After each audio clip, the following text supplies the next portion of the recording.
Hey, what's up YouTube? This is Blazer Guy 1983. I'm going to do a quick video, which is basically a review video. I've been waiting for a day that's been decent enough to actually come outside and do it. This is the 2011 Nissan Altima that I picked up back in October. I think October 28th of 2013 I purchased it. So far, you know, thumbs up for Nissan, guys. Very nice car. I'm actually very impressed with it so far. It has so far really proven to be a very reliable, very fuel efficient vehicle. Just going to do a quick walk around here. It's awfully bright out here, so I hope I'm not blinding you guys with this sunlight. It's getting a little cold here. I just finished wrapping up a video for my, it does have the fog lights on it too down here. Just got done wrapping up a video on the Blazer talking about the O2 sensor issue that I was having and making some suggestions. So, the problem with black cars though, they're so hard to keep clean. This is the back of it here.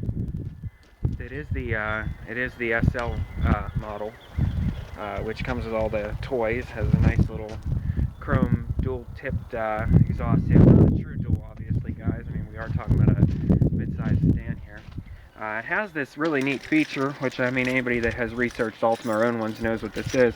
They have this thing here called a smart key, which there is a key here. If you push that little clip right there, this slips out and gives you a door key that you can turn and get into the door, and also lock the glove box. But the nice thing about this key is you can come down here and you can hook it onto your belt. Let me find my loop. And you don't have to touch your keys with this vehicle. There's actually a little button right here that you hit. You hit it once, it unlocks the driver door. Hit it twice, it unlocks the rest of the door and lets you in. The other nice thing too is on the trunk. Once again, as long as these keys are within your present, you can come down here and there's a little button. I don't even know if the camera will pick it up, if I can even find the thing. Where's it at? Ah, here it is. There's a little button right here, just to the right of the license plate for reference, if you can see my thumb here. You hit that, and boom, the trunk opens. You don't even need the key. Pretty decent trunk size. It goes pretty far back there. Seats do kick down. Those straps there that you say hanging is for letting the trunk down. Nice low entry for getting suitcases and stuff, you know, stuff like that in. Get my gym shoes out of the way here. Some microfiber cloths here. They're gonna end up getting dirty. And you know, this comes back here. It's got these nice, has this nice Altima rug in here. Very nice car. Let's see here if I can try to get my fingers to work here. It's got the jack down there and a spare tire. It has just your regular donut, you know, nothing special here. So that's the trunk, you know, nothing too exciting, but you know, gets the point across. Like I said, Nissan Altima has the 2.5 liter in it. Before we get in, I'm going to go hurry up and finish up the outside tour. It locked itself already. I'm going to finish up the outside tour real quick here because it's cold, and it has the nice little gas release here for the door for security. Pop the hood here. And then we'll get inside and I'll show you the inside and all the neat little features. So this was a New Jersey car, so if you look here, it has that plate on it. So somebody had a plate, so sorry for killing you here, guys, but I just only got one hand here today, so to do this with. But here's the engine. Very reliable 2.5 engine. It's one of their really very popularly used engines here. 2.5. It's a straight 4. Puts out I think it's 175 horsepower. It does have the CVT transmission on it, which is down there, and not terrible to work on. The only thing I will say that if I ever have to do anything regarding the drive belts or the pulley systems is they really kind of shove everything over here right by this motor mount here. So that is something there. There's the oil cap there that I can see being annoying. But you know, plastic intake on it there, which is very common, not anything unusual. Power steering. There's the coolant reservoir. It uses a blue coolant, guys. I recommend only putting the Nissan blue coolant in there. It's specifically made with materials or chemicals in it that keep from ruining these aluminum engines. It keeps them from pitting, causing pits in the engine. So I forget the name of the chemical, but it's a really good coolant. In fact, I know some people, mechanics, that on purposely buy the Nissan Blue long life coolant, and they actually they put it in all their GM vehicles and all their other American vehicles too. Battery's actually pretty new. Just had that replaced. Actually, Nissan replaced that puppy under their manufacturer's warranty because the car's still under the manufacturer's warranty. So I was very pleased with that. Here's the dipstick for the CVT transmission. It is considered a sealed unit. They consider it. This uses they have a tool that removes this because they don't want you in it. You don't just put any fluid in here, guys. You absolutely do not put transmission fluid in here. In fact, my recommendation to you guys, if you get one of these Altimas or any of these CVT transmissions, take it to the dealer. If you have a Nissan that has a CVT, if you have a Honda with a CVT, take it there. Don't go to Joe Schmo's Oil Change and have them play with the transmission fluid. You will destroy your CVT transmission. CVT transmissions use what they call a steel belt with a pulley system, and a steel belt actually has to grip those pulleys, and it slides on them. It has special agents that have been added to the Nissan CVT fluid that help grip. They are also under extreme pressure, which means it actually is pressure driven, the pulleys. It uses pressure to basically expand and contract the pulley cones that are on inside the transmission, and in the belt gets squeezed in that, and that's what changes the different gear ratios between the first gear all the way up to overdrive. So with that said, it's something that it is very unique to get used to. Driving experience is very different too, so if you've never driven one of these before, they definitely handle completely different from any traditional, conventional, what most people call them slush box transmissions. So back there is your ABS pump. They put it back there on purpose because, from what I've heard, if this vehicle is ever in a front-end collision, the motor mounts are what they call breakaway motor mounts, which means the motor is supposed to drop to keep from being pushed into the actual passenger compartment. And also the pump is back there because usually on most vehicles they install the pump and everything up here. So if you ever get in a collision, you'll knock your brakes out when they take that ABS pump out. So that's why they do that. The only thing is that pump can make some excessive noise because it's mounted directly to the firewall. So that is one thing I noticed when I first got it. I was freaking out because I was getting all kind of weird grinding and rubbing noises when I'd hit the brake hard, and I thought the brakes were shot. Here it was the ABS pump priming up to stop the vehicle. It uses what they call a dynamic braking system, which is basically puts you through the windshield if you hit the brakes hard enough. They're very, very good. This car is very good at stopping straight, and it's computerized. So with that said, that pump there tends to make a lot of noise because of the fact that it's mounted directly to the firewall. You can hear it inside the car more. But other than that, turn the radio up. For the overall quality of the vehicle, a lot more attention to detail on this. Now, boy, this wind is crazy. Now, changing the headlights, on the other hand, from what I understand, is a difficult task. You have to, in some cases, jack it up, take the wheel off, and go inside. There's a panel that sits inside the wheel well that you have to take, and kind of a pain in the neck to take off to go ahead and enable yourself to do so. So, but like I said, 2.5, 175 horsepower. That's the air filter and everything, the battery.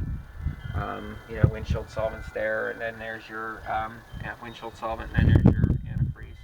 So, nice car, very enjoyable. Kind of a flimsy hood though. Like when you're driving, you can see this hood vibrate a lot, but that's because it's light to help increase fuel economy. Here's the inside. A quick look here. It has a leather interior. Has this really nice chrome finish around all the buttons, chrome handles and everything. Needs cleaned. I always keep the leather treatment up on the seats and the dash and everything. So, and then here's open up the back door here. Oh, gotta hit the button. This is the back seat. Once again, very roomy. One of the things they do is they cut out the back seat here, or the back of the front seats to give you more leg room. Not bad, very comfortable. Okay, so now we're going to talk about some of the toys. I know a lot of you guys out there are going to appreciate this, because I swear when I turned 30 I went through my midlife crisis. So once again, Here's the key. There goes the key. Okay. So they have this push button start here, if I can get the camera to view. You step on the brake and push it. And that's how the car starts up. So what I'm going to do is I'm going to close the sunroof here. Now this car is the SL model. This is not the this is not the standard S, because this is the one that has all the bells and whistles. It has the sunroof on it here. It has the leather interior. Has the heated seats there. There's the heated seats for the driver and passenger side. It has the dual climate control in it, which is a really nice feature.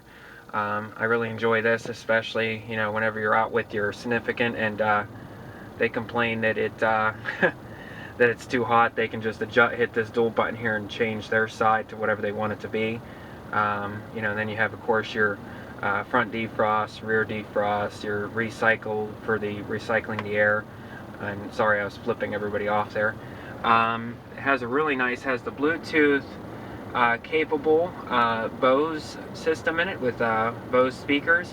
I think this vehicle has, let me see here, there's 3, 4, 5, 6, 7, 8, 9. This is, I believe, and I'm probably wrong, somebody out there is probably going to correct me on this, but I believe this has a 9-speaker sound system in it. But I have the XM enabled on here too, which is nice. But it also has the ability to let you put your CD in there. So, very nice. I mean, I really enjoy this system by Bose. Sounds really good, has a lot of nice quality to it. It has all the steering wheel controls on here. Like I said, this is the SL model, so it's going to give you all these toys. So this is the cruise control information here for setting the cruise. This is to turn it off and on, the acceleration to cancel. Obviously this is your volume up and whatnot. This is to, if you want to talk on the phone with your Bluetooth. Source lets you change between the CD, the FM, AM, and the XM and whatnot. Now once again, I'm sorry, this thing's a mess here. Got the cup holder here. It opens up. Actually, what's neat about this center console is you can actually push it forward, and then you have an extended arm, which makes it a little bit more comfortable here. And you can push it back. Now there's 2 buttons under here. One button you lift up, and you have this compartment with all my junk in it. If you click it down, you hit the button on the right, it lifts up another compartment, which is down in here with more junk. And I have a whole bunch of junk down in here, but it has down here, I don't know how well it's going to pick up, but it has the plug right here for the USB. I plug my iPhone in here, or your Android phone, and you can connect it and play music. I believe somewhere in here too, yeah, down there's some aux ports. I don't know if you can see them down there. Right to the end of that lightning cable is the aux port. There's my flash drive, it's got music. That's my wheel locking bolt lug nut, or for the locking lug nut key there. Like I said, now if you ever have a problem where your battery goes dead in your remote, usually this dash here up in the driver information center, which is smack dab in the middle of the screen where it says 47 degrees there, it will tell you when your battery's getting low in your vehicle's remote, because this smart remote here actually handles pretty much everything. Now there is a slot over here. If the light is going to show up, I don't know. It's right down here's the vent. You go way down. Right there is the trunk release. This turns off the dynamic traction control and braking system.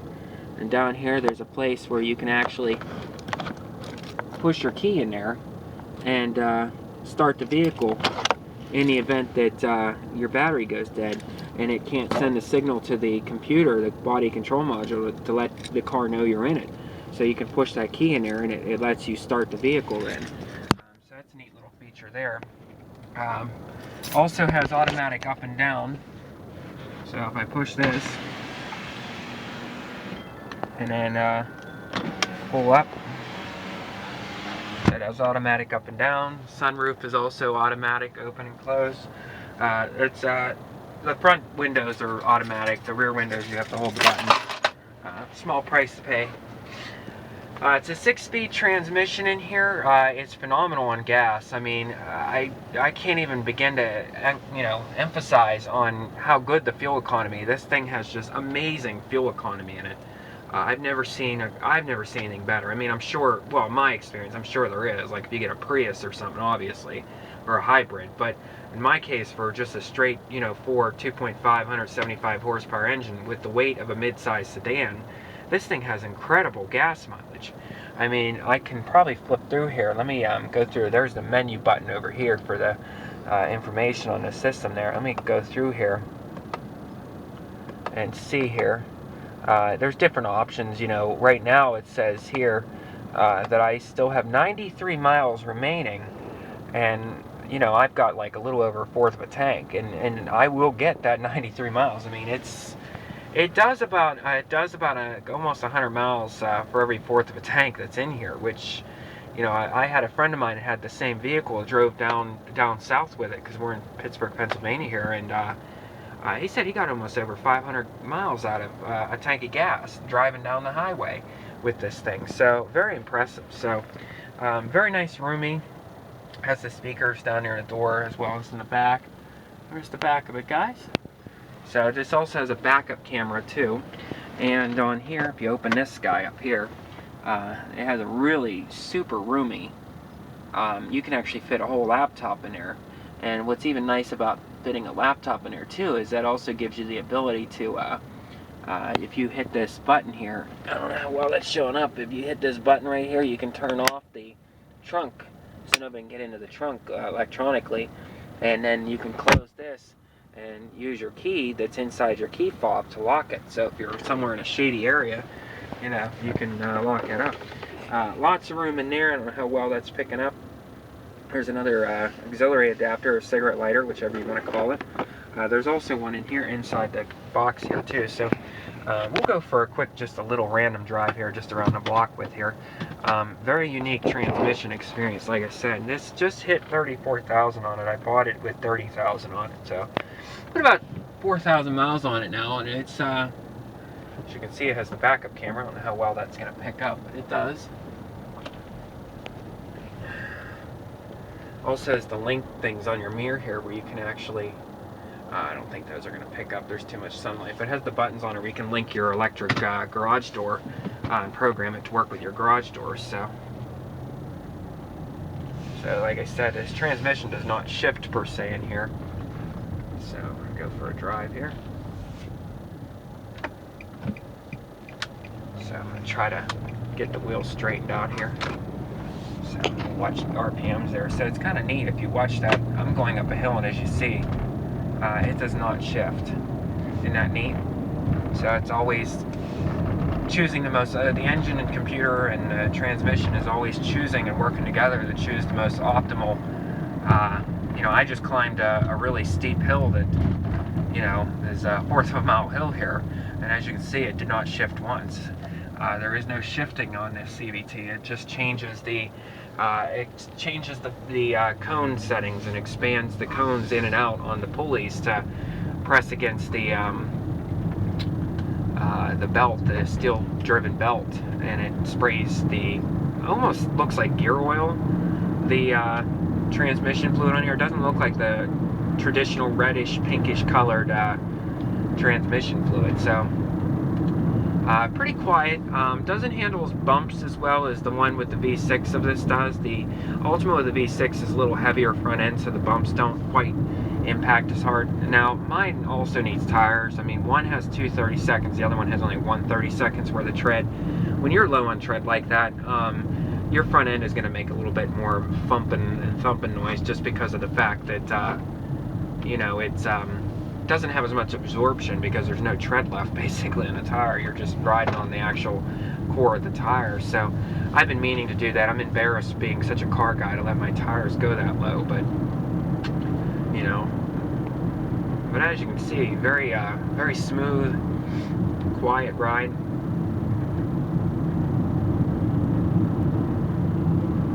When you go down a hill, it actually, I don't know if this is even going to pick up, it actually revs up a little bit. It has like a hill, almost like a J-brake function, where it holds you back on the hill. So I'll just turn around up here. Let's blind you again here with this bright light.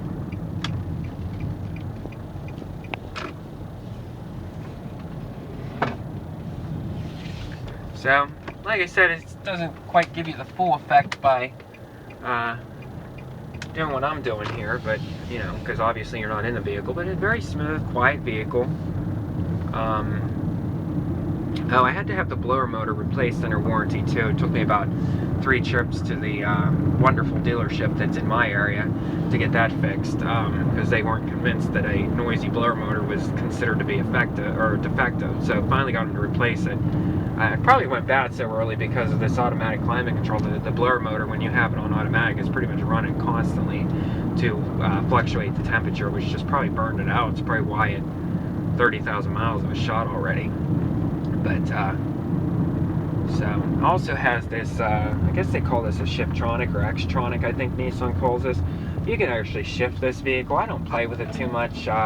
What it does is it forces the transmission into different ratios and gives you almost like a little bit of a sort of almost like a little clunk feel. Simulation of a shift is what it does. It simulates shifts, so it makes it feel sportier. The only thing I found to be beneficial with this Shiftronic is, I guess is what they call it, or Xtronic, is that climbing hills is a little bit better. If you got a steep hill, it'll give you a little bit more power. The CVT is constantly looking for most fuel economy or fuel economic choice for gears. And with that said, when you're climbing a hill, it tends to be a little bit of a bear sometimes to get this thing up hills when you're relying on the CVT to do the work on its own. So sometimes if I'm in a hurry and need to climb a hill a little faster, I'll pop this shifter over to the left here and shift it manually. Like, and nice is you don't have a clutch to deal with, you just, you know, shift it. And it's a nice feature because it really allows you to kind of, you know, just take a little bit more control over the shifting and give yourself a little bit more get up, you know. But as far as the 2.5 goes, I mean, if you're coming from a V6 and getting into this, you will notice it at first. You will notice the fact that it's a 4-cylinder, but you learn very quickly, and as you can see, it gears up going down a hill there. You will learn very quickly, though, that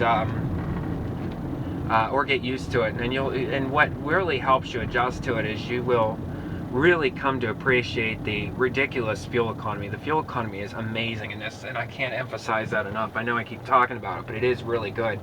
And with that said, the fuel economy will make up for that initial upfront torque that you don't have due to the fact that it is a 4-cylinder, not the V6 you're used to. So, but yeah, to shift into that, I mean, you basically just push the shifter over and you push it up to shift up, and you push it back to shift down, to gear, you know, or to downshift. Other than that, I really can't think of anything else. I mean, obviously it has the intermittent wipers and everything on it, so I really can't think of anything else that's really, you know, important that I need to even mention. Pretty much it, I guess, you know. So as you can see, it's a nice car and a lot of fun to drive. I really have been enjoying it. I'm glad I purchased it. I was always a GM person, and I tell you what, after this, after owning this vehicle and just after 4,000 miles, I've changed my tune, guys. Japanese vehicles, I know most of this vehicle is made in the U.S., but hands down, Japanese engineering, they've won me over. I never thought I'd say that because I've always been a pro-American car, you know, GM guy my whole life, but you know, with all the different makes and models of cars that I've worked on, I will admit this one here has definitely won my, you know, won me over. I mean, I definitely enjoy this a lot. So I hope that this video is helpful, and I hope somebody just basically just wanted to give you a quick tour, and lock this up here. And I hope you liked it. So if anybody out there is looking at these Altimas, and that's it. You know, I hope you guys enjoyed this.